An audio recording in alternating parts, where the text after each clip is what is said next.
el Antiguo Testamento, pues toda esa realidad. El reinado de Dios se manifiesta especialmente en Israel, su reino, como su reino, ¿verdad? Ahí reside el rey en medio de los suyos, Salmo 48:3, Jeremías 8:19. Desde allí Dios bendice a su pueblo, Salmo 134:3, lo guía, lo protege, lo reúne como hace un pastor con su rebaño, Salmo 80, Ezequiel 34. Así la doctrina de la alianza hace una traducción excelente en el tema de la realeza divina, al que da un contenido completamente nuevo. El Señor Dios de los ejércitos reina sobre el mundo y rige sobre los acontecimientos porque los conduce según su juicio. La cuestión es que al hacer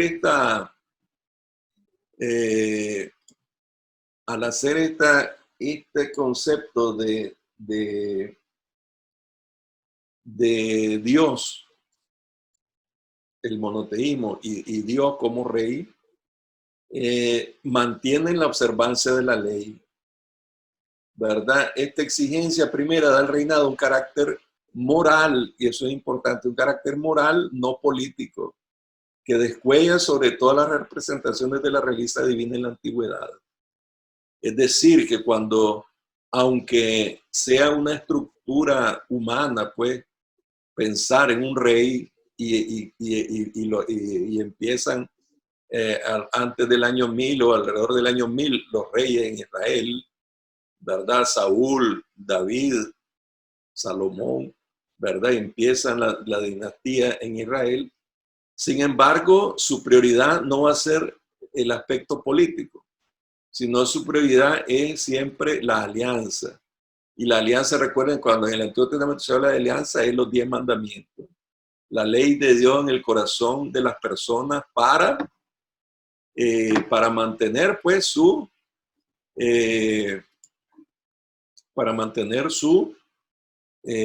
reinado sobre las personas. Esto es bien interesante porque esto trasciende y esto llega hasta hoy, hasta nosotros, ¿verdad? El hecho de que Dios reina en el corazón de las personas. ¿Por qué? Porque ha metido su ley en el corazón. Y eso es importante, pues, en el Antiguo Testamento. En Israel, por consiguiente, el reino de Dios tiene una estructura política que evoluciona con el tiempo. Cuando el pueblo ya nombra el rey, como les decía, debe subordinarse a la realeza de Dios. Sin embargo, pues, deben llevar esta teocracia, ¿verdad? Deben vivirla en medio de las políticas internacionales con los otros pueblos, pues, mezclado con sus vecinos en las políticas internacionales, ¿verdad? Aunque se fundamente, ¿verdad? La dinastía davídica, ¿verdad? Vemos que en el Antiguo Testamento hay dos grandes corrientes teológicas fuertes. Una que va por la alianza y ponen por consiguiente a Moisés como lo más importante y toda la corriente profética como lo más importante. Y otra se va por la línea mesiánica y ponen a David como lo más importante. Y así ocultan los defectos de David y exaltan la figura de David. Y lo mismo la corriente mosaica oculta los errores de Moisés y lo exalta como el gran profeta, como el que hablaba cara a cara con Dios, ¿verdad? Estas dos corrientes de pensamiento se ven en el Antiguo Testamento, ¿verdad? Y entonces se ve por medio de cuando el rey David en el año 1000, ¿verdad? Y los años subsiguientes, los años 900, los años 800, antes de Cristo, se vislumbra, pues, la dinastía davídica y ven cómo ustedes, pues, a lo largo de todo el Antiguo Testamento, hasta Jesucristo, pues, en el Nuevo Testamento, tiene que ser descendiente de David para tener una legitimación, ¿verdad? Por la gran fuerza que tiene esta idea y este concepto en el Antiguo Testamento. Pero es importante recordar que, aunque estén mezclados con política, sin embargo, no, su aspecto es interior en relación a la alianza, en relación moral a los 10 mandamientos. Por otro lado, a lo largo de la historia se van viviendo desastres, pues. En el año 700, el reino se divide en reino del norte y reino del sur. En el año 720 creo que destruyen el reino del norte. En el año 586 toman a todos los del reino del sur y los llevan a Babilonia deportados. Y hasta allá al año 300 y pico, Ciro, emperador de Persia, da un decreto de que regresen. Y son las quejas de los profetas. En este momento no tenemos ni templo, ni sacerdote, ni un sitio donde ofrecerte primicia.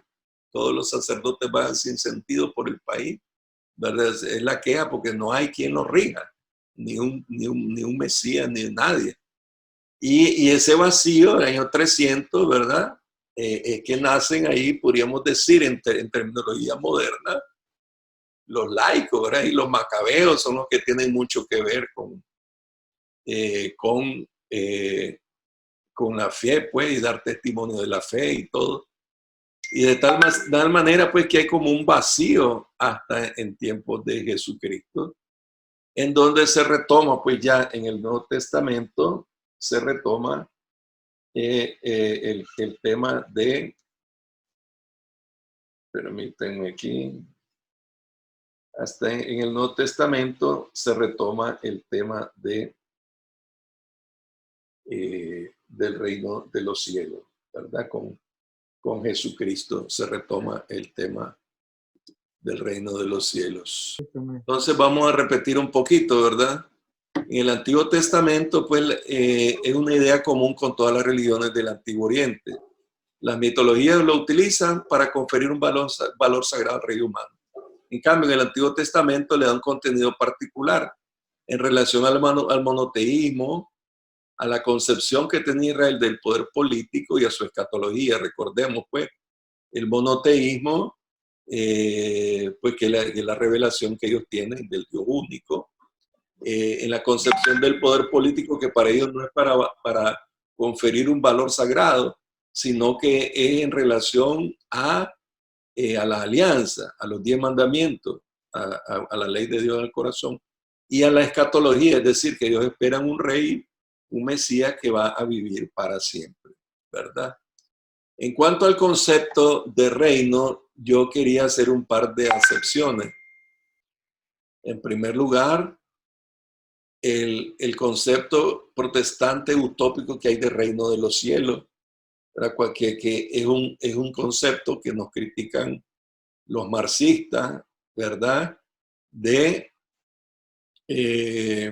alienante, por eso le puse ahí un concepto utópico, es decir, que no es de este mundo. Cuando el protestantismo dice, yo quiero trabajar en el reino del Señor, yo quiero trabajar en la viña del Señor, que es una imagen del reino, yo quiero trabajar en el reino de Dios, es como yo quiero irme al cielo, pues quiero desentenderme de todo lo de aquí. Es utópico, es decir, no existe, no es un lugar físico aquí en la tierra, ¿verdad? Por otro lado, también el concepto político de análisis de lucha de clases, que a veces no es muy feliz el término rey, porque para nosotros rey hace referencia a ciertos momentos históricos en donde el rey es dueño de la vida y de las pertenencias de toda la gente y puede mandar a matar a quien quiere, puede tener las mujeres que quiere, pues el rey o la reina pues pueden ser lo que les da la gana y nadie les puede decir, y mucho menos la concepción medieval de rey, ¿verdad? Frente a los pobres campesinos, el rey terrateniente y que les alquila las tierras y les pide ofrenda a sus vasallos. Entonces es una concepción a veces pobre pero viene de los análisis históricos y muchas veces marxistas, de los análisis históricos de luchas de clase, ¿verdad? Y eso, entonces, a veces el término rey no es tan feliz, pero es el único que tenemos. Por eso les decía que en el Antiguo Testamento se da con la instauración del pueblo en Canaán, jueces 8:23, 1 Samuel 8:7.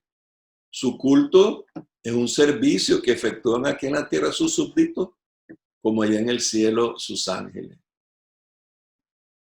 El reino de Dios y la realeza de Israel, que es lo que ya les había explicado, es una estructura que evoluciona con el tiempo. Cuando el pueblo se procura un rey, debe subordinarse a la realeza de Dios, este rey. Una teocracia fundada en la alianza. Eso es importante. Una teocracia fundada en la alianza. Ya, porque la alianza son los 10 mandamientos. Esto quiere decir, pues, que no es la antojadiza de lo que se le ocurra al rey, sino que hay una moral detrás. Hay una moral que es la ley de Dios. Pero, sin embargo, pues, es un soporte temporal que se mezcla con los vecinos de política internacional, como ya les decía, ¿verdad? Y así, pues, en la historia de Israel, el gran pueblo de Dios que lo exaltan tanto en el Antiguo Testamento, un análisis histórico hace ver que no era más que un pequeño pueblecillo por allá y que todos los grandes imperios se los llevaron de pecho para arriba y para abajo. Los asirios, los babilonios, los griegos, los romanos, toditos le pasaron encima a ellos, pues, ¿verdad? Pero ellos siempre tenían el orgullo de ser el reino de Dios, el reino de Israel, ¿verdad? Pero está mezclado con todos los vecinos de política internacional y a veces tenían ellos que jugar, pues, un papel en medio de esta política internacional, pero con el espíritu de llevar en el corazón, pues, la alianza, ¿verdad? Por eso también les hablé de la tradición davídica, pero el reino hace mucha referencia a David como hijo especial de Dios, lo hacen llegar hasta Jesucristo. La concepción mesiánica divina que se da después de que todos los reyes fracasaron, allá ya bien cercano al Nuevo Testamento, el profeta Daniel, 50 años antes de Cristo, y el profeta Daniel, o como 100 años antes de Cristo, 150 años antes de Cristo, el profeta Daniel dice, veo a uno como hijo de hombre que viene bajando del cielo. Entonces ya el Mesías ya no va a ser un rey temporal, sino alguien que viene del cielo, divino, pues. Y la esperanza del fulgor del reino, que iba a llegar la plenitud del reino. Ellos lo esperaban materialmente, pero es algo, pues, que se plasma en todo el Antiguo Testamento. Y con ello pasamos, pues, al Nuevo Testamento, que es donde quedamos, ¿verdad? En el Nuevo Testamento, este tema del reino de los cielos ocupa el primer puesto en la predicación de Jesús en los pueblos de Galilea. Pueden ver ustedes en Mateo 4:23, 9:35, ¿verdad? Empezó ese era el anuncio del reino de Dios. Marcos, el Evangelio de San Marcos le llama reino de Dios, el Evangelio de San Mateo le llama reino de los cielos, siguiendo una tradición rabínica, es decir, como destinada, pues, para los judíos de Israel, según enseñaban los maestros, a llamarle reino de los cielos, y San Marcos lo llama reino de Dios. En el Nuevo Testamento los milagros son signos de la presencia de ese reino, ¿verdad? Son signos de la llegada de ese reino. Con su venida llega a su fin el reino de Satán, reino del pecado y de la muerte sobre la humanidad. Si yo lanzo a los demonios con el Espíritu de Dios, ha llegado, pues, a ustedes el reino de Dios. Mateo 12:28, ¿verdad? De ahí se sigue que es necesaria una decisión, convertirse, abrazar las exigencias del reino para ser discípulo de Jesús. Ahí, pues, me gusta mucho en esta reforma que hicieron del rosario de los misterios luminosos, cuando ponen el tercer misterio, el anuncio del reino llamado a la conversión, llamando a la conversión. porque al reino de los cielos no se puede entrar, pues si no cambias tu manera de pensar, ¿verdad? Y esa fue la primera, ¿verdad? Hay que abrazar las exigencias del reino, convertirse en discípulo, ¿verdad? Bueno, los discípulos en vida de su maestro reciben la misión de proclamar por su parte este evangelio del reino, Mateo 10:7. Se unen de forma más estrecha en Jesús, reino de Dios, ¿verdad? Y realeza de Jesús o mesianismo. El rey Mesías es el mismo Hijo de Dios, Mateo 21, del 1 al 11. ¿Verdad? En consecuencia, después de Pentecostés, el reino, el tema central de la predicación evangélica, incluso en San Pablo. Si los fieles se convierten en suprimir tripulaciones, es para entrar en el reino de Dios. Hechos 14:22. Pues Dios los llama a su reino y a su gloria. Primera de Tesalonicenses 2:12. El nombre de Jesucristo se añade al reino de Dios para construir el objeto completo del evangelio. Hechos 8:12, ¿verdad? Hechos 8:12. Permítanme. Hay que creer en Jesús para tener acceso al reino. De tal manera, pues, que los discípulos pasan a ser, los discípulos pasan a ser ministros, que los discípulos pasan a ser ministros, pues, del reino de Dios como una realidad misteriosa. Acordemos que cuando hablamos de misterio no nos referimos a algo oscuro y oculto, sino que misterio en cuanto que es algo que es revelado por Dios. Y el Señor dice, no se revela sino a los humildes, a los pequeños, a los sabios, no a los sabios y a los prudentes de este mundo, Mateo 11:25. A los discípulos, no a la gente de afuera, para quien todo es enigmático, Mateo 4:11. Y es un reino que empieza pequeño, ¿verdad? En las parábolas del reino, completa Jesús su pedagogía con la acción del Espíritu Santo. En las parábolas del reino, todas vienen como oráculos del Antiguo Testamento, ¿verdad? En ese sentido, pues,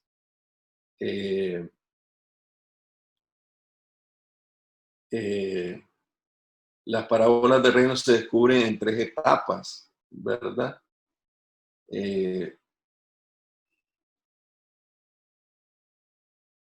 Se dirige, pues, al pueblo de Dios.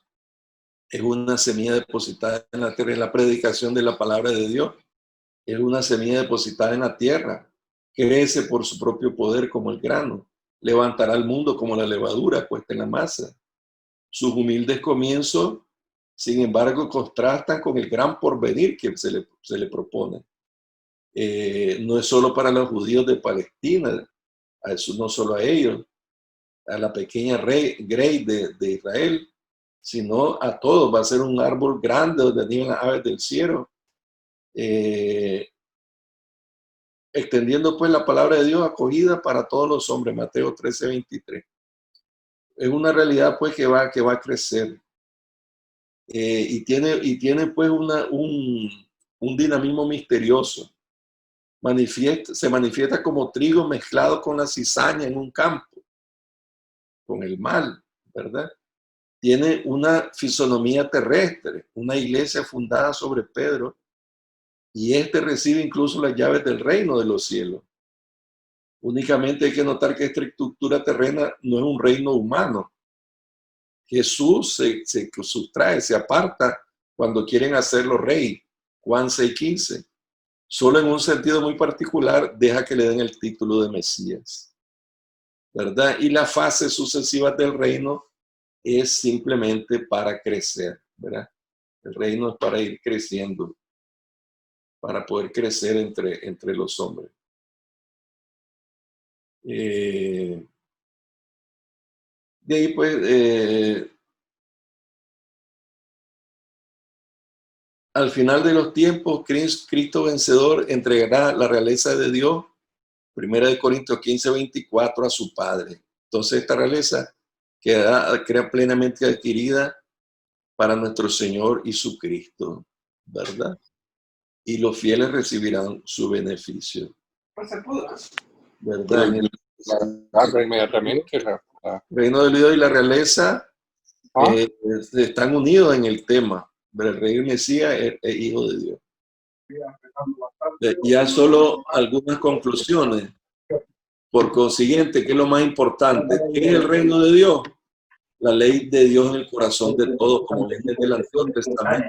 El fundamento es, ¿cómo se llama? El fundamento es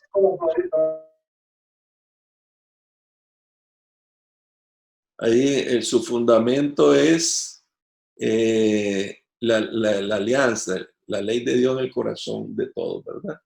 Como fuente de un estilo de vida, viene a anunciar Jesucristo. ¿Cómo se alcanza? Como acabamos de leer, es un proceso que inicia aquí y ahora, será pleno al fin de los tiempos.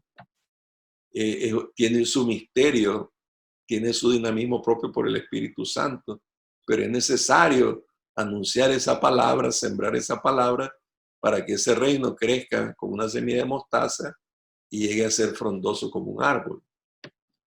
Y nosotros, pues, como discípulos, ¿qué hacer?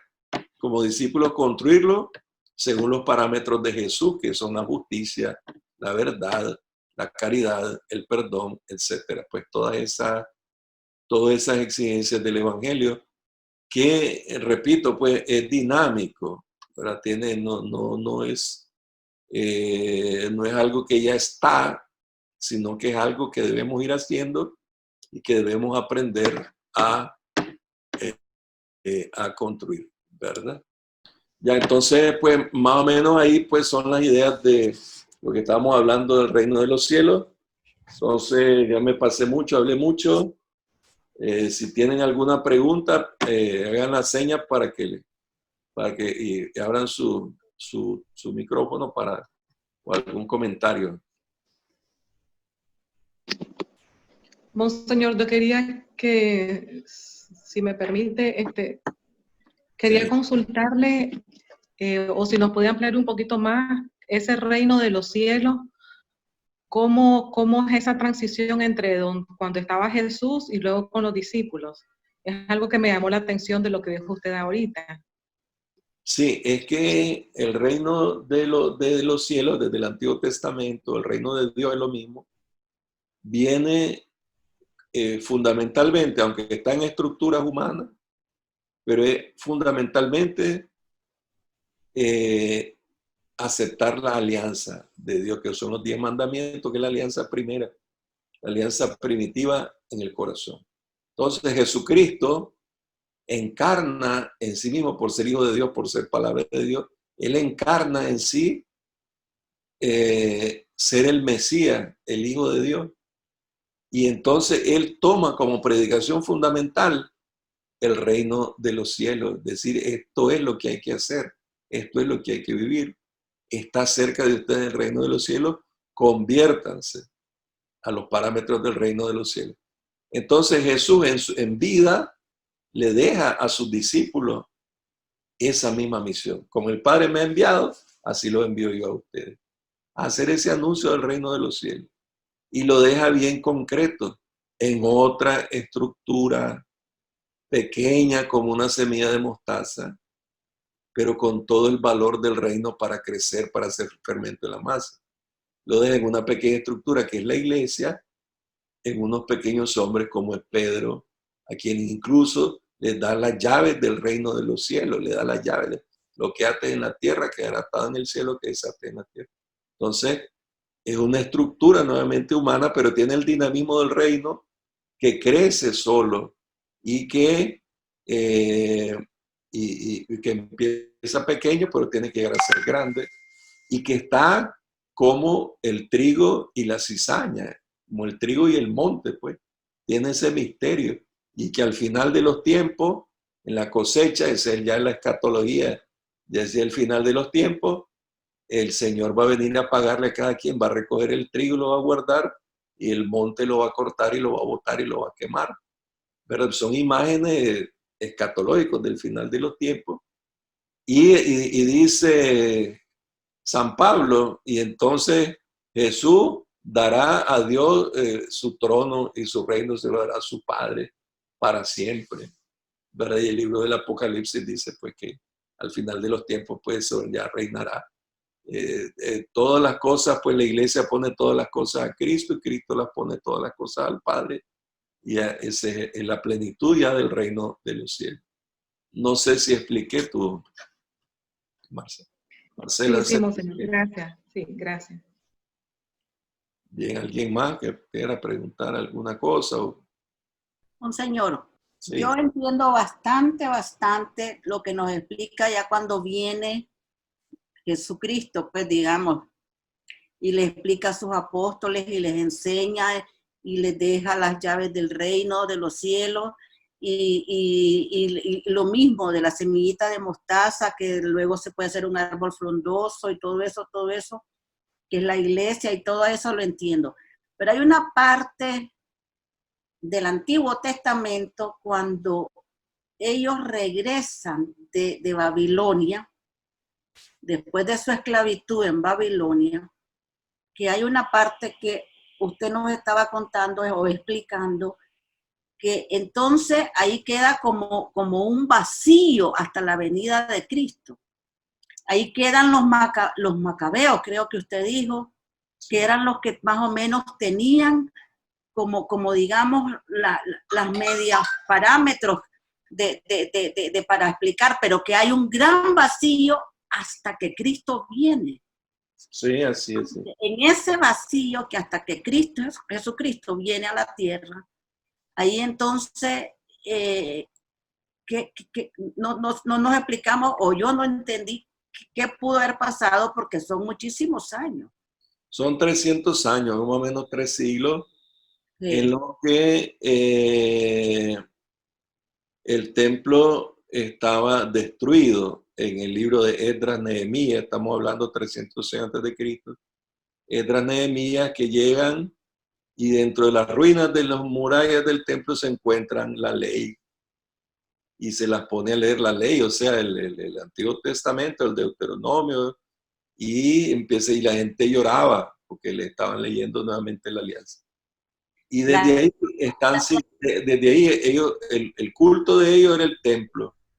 Desde esa fecha están sin templo y empiezan a construir un templo. Todavía en tiempos de Jesucristo lo estaban construyendo cuando Jesús les dice, ustedes se glorían de esos votos, dice todo. Destruyan ese templo y yo lo voy a construir en 3 días. Pero ya sabemos pues a lo que se refería Jesús. O sea, quiere decir que hubo ausencia de profeta. Entonces, como que no había Espíritu Santo, pues como que no había profeta, como que no había culto. Entonces, la fe era mostrada en fidelidad frente a los paganos. Y entonces ahí es donde vienen los paganos, creo que eran, no sé si eran los helenistas, los griegos, los que querían obligar a comer carne de los ídolos, carne de cerdo, carne prohibida a los israelitas. Y entonces ahí aparecen los macabeos, ¿verdad? Y diciendo, pues, cuando van matando a cada uno de sus hijos y todo, que los maten. Yo sé que cortame las manos, yo sé que las voy a recuperar en la vida eterna. Y así fue un testimonio grande de fe. Por eso les decía, tal vez no había ningún Mesías, no había ningún rey, sino que era la gente misma, inspirada por Dios, la que daba testimonio de la fe. Y el profeta que aparece ahí, profeta Daniel, ya no habla de ningún Mesías humano, que antes todos los Mesías eran parecidos a David, ya no habla de ningún Mesías humano. Dice, sino que veo uno como hijo de hombre que baja de las nubes del cielo. Y esa idea queda hasta en tiempos de Jesucristo, cuando aparece Juan el Bautista, ¿verdad? Haciendo la prédica otra vez, conviértanse, crean en el reino de los cielos, y empieza la plenitud de los tiempos, ¿verdad? Pero sí pasaron como 300 años, en donde había un vacío. ¿Por qué? Porque no tenían culto, no tenían sacrificio y solo tenían la palabra, pues. Y entonces el testimonio, pues, era ese, pues, dar testimonio de la fe monoteísta, de la fe en Dios. Y esa era la razón, ese era el ofrecimiento a Dios, pues, incluso con la vida. Y en eso pasaron un buen periodo de tiempo, pues, hasta la llegada de Jesús, que vino a retomar y a crear toda la expectativa y la esperanza del reino nuevo. Pero entonces, Monseñor, antes de eso, los reyes, lo que yo entiendo es que todos los reyes eran carnales, gente humana. Aunque ellos tenían sus dioses, que cada tribu o cada lo que sea, desde el principio, unos adoraban al Dios Sol, otros a esto, porque así era. Pero entonces en ese momento de la historia eran solamente reyes carnales. No existía ese Dios que nosotros sabemos que es Dios. O sea, Sí. O sea, las otras culturas, acordate que Israel y Palestina convivieron con los babilonios, allá al lado de Mesopotamia. Al sur estaba Egipto, ¿verdad? Los asirios también más al norte de ellos.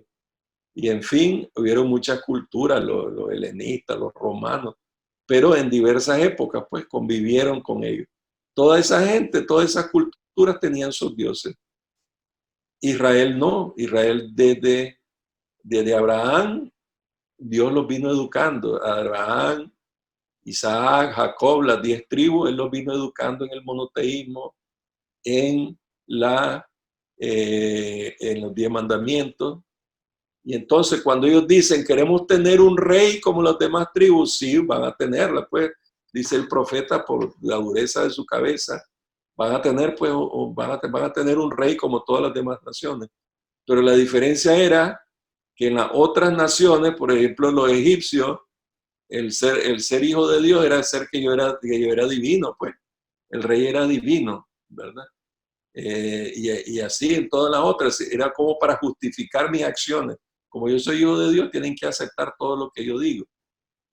En Israel no. En Israel ciertamente era una teocracia, es decir, Dios era el que nombraba al rey, pero el rey debía gobernar según los 10 mandamientos, según la alianza, según la ley de Dios en su corazón.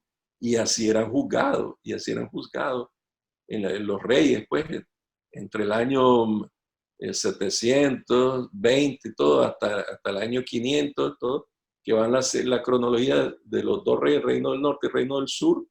Cada uno es juzgado y ahí sale en los libros de reyes, el rey fulano de tal hizo lo que le agradaba a los ojos de Dios, está enterrado con sus padres.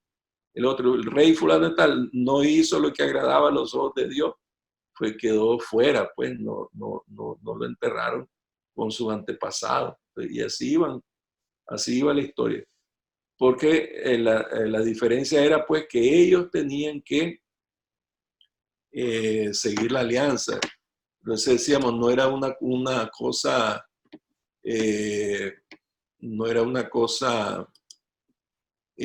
como diremos,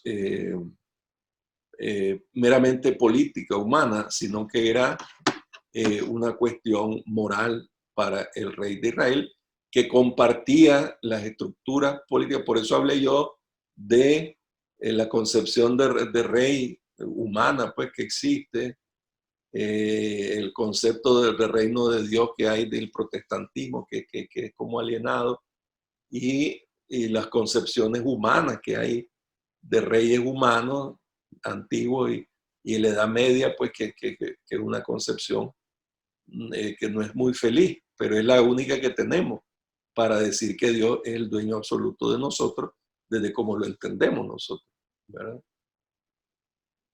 Pues más o menos era.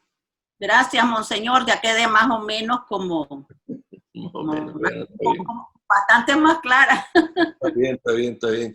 ¿Alguien más ahí? Quería consultarle. Entonces, cuando vino Jesús, Él viene a plantear lo que es el reino de los cielos, ¿verdad? Que es algo que está aquí entre nosotros y que tiene que nacer en el corazón del hombre. Sí. Entonces, después de Jesús, ¿qué sucede con esta tradición de estar nombrando reyes? ¿Desaparece eso? Sí, es que eso, como te decía, desapareció con la deportación a Babilonia. Después del regreso de Babilonia, ya como es que los reyes eran nombrados por el profeta. Por los profetas. Dios le decía a un profeta, lo inspiraba y le decía, este cuerno de aceite, derramáselo en la cabeza a fulano tal y ese quedará ungido como rey. Entonces, ya con el regreso del retorno a Babilonia y la ausencia de profetas, habían profetas, pues, pero ya no hubo más reyes, pues. Incluso se quiso dar una mezcla de que creo que era Jonatán, que no era rey, era más bien de la familia que querían, uno de los macabeos, o no me acuerdo cuál de ellos, que no era de tribu, era de tribu sacerdotal, pero no era de tribu real, quiso ser al mismo tiempo sumo sacerdote y rey. Pero no puede, pues, porque los sacerdotes eran de la tribu de Leví, y había unas tribus en Israel que solo de ahí podían salir. Y en cambio, los reyes venían de otra tribu, de las mismas 12 tribus. Entonces hubo esos problemas, todo eso después de la deportación de Babilonia. Estamos hablando lo mismo, 300 años antes de Cristo. Y entonces, ya de ahí ya no habían reyes, ¿verdad? Sino que ya se les vinieron a imponer, pues, primero los griegos, lógicamente, y después los romanos que invadieron, y ellos ponían sus reyes y sus lugartenientes del mismo lugar, pues, como Herodes y eso, pero eran puestos por los gobiernos políticos, pues, por los imperios, y no necesariamente ungidos por un profeta, como era la tradición en Israel. Entonces, ahí en esa época desapareció, ya en tiempos de Cristo, ya Herodes y todo eso no fue ungido, ¿verdad? Sino que fue nombrado de otra manera, pues. Pero no era ungido así por un profeta rey de Israel.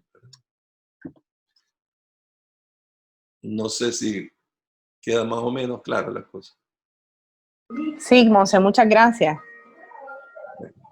Lo importante es que nosotros, igual que los apóstoles, estamos llamados a construir el reino de los cielos. Y no de una forma utópica, pues, como, repito, nos critican los marxistas. Es decir, que es un llamado a cosas, como diremos, que irreales, pues, irreales e imposibles de hacer. No. Estamos llamados a construir un reino que tiene su propio dinamismo, y ese dinamismo lo da el Espíritu Santo.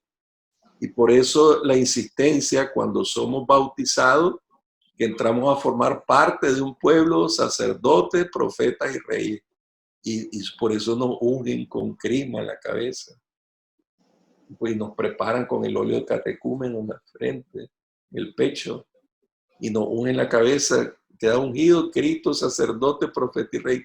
Sos parte de un pueblo sacerdotal, real, ¿verdad? Profético. ¿Y por qué? Porque estamos llamados a construir este reino nuevo que Jesús nos dice, un reino que es chiquito, pero que tiene que ir creciendo. Que no vamos a ver su plenitud a lo largo de la historia. Muchos han querido equiparar, aquellos teólogos de la teología y la liberación decían, en Nicaragua, en la revolución sandinista, se equipara al reino de los cielos. No podés equipararlo con ninguna. Y así a lo largo del mundo, pues han habido, tal comunidad se equipara al reino de Dios. No hay. Todas están en proceso. Todo es un proceso, va a un crecimiento. ¿Cuándo tendrá en la escatología, por eso hablamos de la escatología, el final de los tiempos. Cuando Cristo traslade su reino al Padre, ya definitivamente para siempre. Entonces, hiciera, ¿pero qué? Para eso tenés que tomar una decisión. ¿Sigo a Cristo o sigo al pecado? Entonces, sigo a Cristo y todos los días hago mi esfuerzo de vivir el reino de los cielos y ser promotor de ese reino de los cielos. Soy ciudadano de un reino junto con todos los demás, pero un reino que no tiene parámetros humanos, sino que el parámetro es la alianza que yo tengo en mi corazón con Dios y la ley que Dios pone en mi corazón, en mi mente, en mi conciencia, para hacer el bien, para hacer lo correcto y no hacer el pecado, no hacer el mal. El que permanece en el mal, que permanece en el pecado y todo, está jugando por eso con su salvación, porque no va a poder entrar en ese reino de los cielos. Acordémonos que Jesús puso igual, todo eran parábolas referidas a ellos. El reino de los cielos es un banquete de boda, una fiesta de casamiento. Las que están ahí, las vírgenes prudentes que están preparadas. Y todos son llamados, pero todos son llamados, pero ve, vos no traes la ropa para estar en esto, sáquenlo. Todos llamen, no vinieron los invitados, se fueron, llámenlos a todos. Pero llegó el dueño de la fiesta y dice, ve, pero este no tiene el traje del traje de fiesta indicado. Son imágenes, son símbolos que nos indican.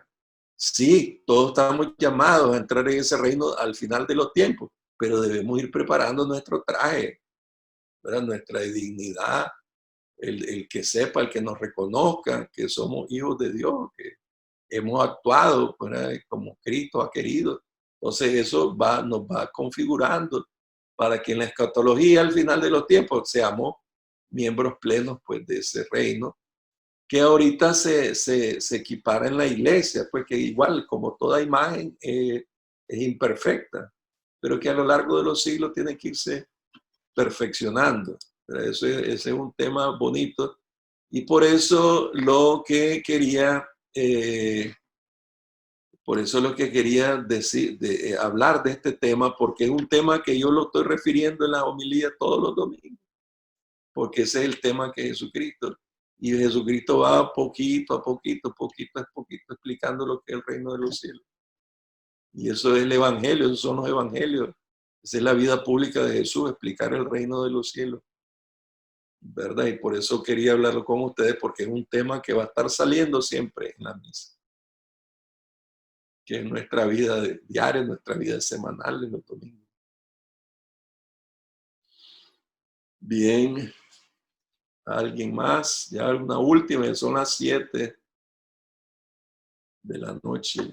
¿Alguna última pregunta o algo? Ponce, tal vez me voy a salir un poquito, pero sabe, no sé si usted, yo creo que te lo ha notado, que hay unos movimientos tremendos ahorita contra la iglesia, brutales, pero de una manera que están atacando a nuestra iglesia con una brutalidad y con un salvajismo que da horror, que da miedo. Y como usted bien debe de saberlo, esto es mundial, no es un juego. Esto es algo que es un ataque tremendo. No sé, dije ahorita que estamos hablando de esto, del reino de Dios, esto es algo que a nosotros como discípulos de nuestro Señor Jesús que somos, que están apostando por el aborto de una manera salvaje, están apostando por unas cosas tremendas, por unas cosas que no son ni nuestros pensamientos nunca creímos que iban a pasar, que uno a veces siente que el mundo va por una línea tan terrible como un hundimiento y uno dice, Señor, ya nosotros somos mayores y vivimos, pero nuestra juventud, nuestros nietos, nuestras personas con ese mundo que les están enseñando, que les están dando a entender que es algo anormal, Monseñor. Yo creo que no sé, pero yo tengo un sentimiento como de miedo, de horror, de cómo están atacando a nuestra iglesia, Monseñor. Bueno, acordate que en esto del reino de los cielos, pues, el reino va creciendo como el trigo y la cizaña. va creciendo en medio del mal. El final de los tiempos el Señor va a sacar lo bueno y lo va a apartar y lo malo lo va a apartar. ¿Qué nos toca a nosotros? Ir procurando ser vendedores de este reino y de así en las generaciones futuras irles explicando las cosas. Todo eso hoy pues son ideologías que te quieren imponer pues desde sistemas económicos, desde que empoderar a la mujer, porque la mujer está en lucha contra el hombre. El hombre toda la vida era marginado puede ser que han habido muchos abusos y mucho machismo, pero la solución no es empoderar a la mujer, es dar el verdadero significado de lo que es el hombre y la mujer y lo que es el valor y el respeto que merece todo hombre y toda mujer. Eso es lo que no es empoderar y que las mujeres le ganen ahora a los hombres. No solucionaste nada, ¿verdad? Y así, cosas antinaturales como el lesbianismo y la homosexualidad. Hay que decirlo claramente. La gente se enoja cuando uno dice estas cosas claras porque ahora tenés obligadamente que aceptarlo y promoverlo. No, sí, algo más. A las personas las acepto. A las personas las acepto con mucho cariño y siempre serán bien atendidas y recibidas. Y ustedes sepan que desde hace años, desde que soy sacerdote, hay homosexuales que se confiesan, lesbianas que se confiesan y todo. Uno las recibe con cariño y les confiesa y les hace la misma exigencia que a cualquiera. Pero no lo voy a poner de ejemplo ni de modelo, pues, de vida. No lo voy a poner, ¿verdad? Entonces, esa construcción del reino se puede ir haciendo. Este aspecto de todo el aspecto marxista, pues ahora, de esto del aborto, en contra de la familia, en contra de la destrucción de la familia, y son poderosos. Pues yo miro TV Azteca, a veces las noticias, TV Azteca y Televisa, y te lanzan unos mensajes bien bonitos. No, sí que toda la vida ha habido parejas monoparentales, parejas de hombre-hombre, mujer-mujer, parejas de hombre-mujer animal, pero de todo eso han sido familias y han existido siempre, te dicen. Entonces me imagino que un niño mire eso y queda súper enredado. Entonces, y a veces en los mismos colegios, incluso católicos, a veces algún maestro con poca claridad les deja pasar algunas cosas. Y de ahí lo importante de estar el padre de familia atento con la niñez y la juventud, aclarándole ciertos puntos de pensamiento. Sí, esto es así, así, así, pero también es así, así, así, aclarándole, pues abriéndole la mente a la niñez para que no solo reciba parte de educación, sino que reciba completa la información. Y esa es tarea de construir el reino de los cielos, y no debemos cansarnos. Y no debemos que en cursillo me gusta mucho que dicen en un rollo cómo se transmite la fe, cómo se encienden las velas en una iglesia, de una en una. Y es cierto, no tenemos una herramienta para decirle a todo el mundo esta es la verdad, pero lo puedes ir diciendo vos de uno en uno, persona a persona, vos le puedes ir diciendo esta es la verdad, y sobre todo si son de tu familia, tus hijos, tus nietos, todo. Esta es la verdad, esta es la verdad, esta es la verdad. Con argumentos de razón bien formulados, pues, y no simplemente pues imponiéndose a la fuerza, ¿verdad? Entonces, pero todo eso es el reino de los cielos que va creciendo y va creciendo, como dijo Jesús, en medio de la cizaña, en medio del mal, va creciendo, pero va a llegar el momento en que el Señor, pues, Él quedará a cada quien su merecido, ¿verdad?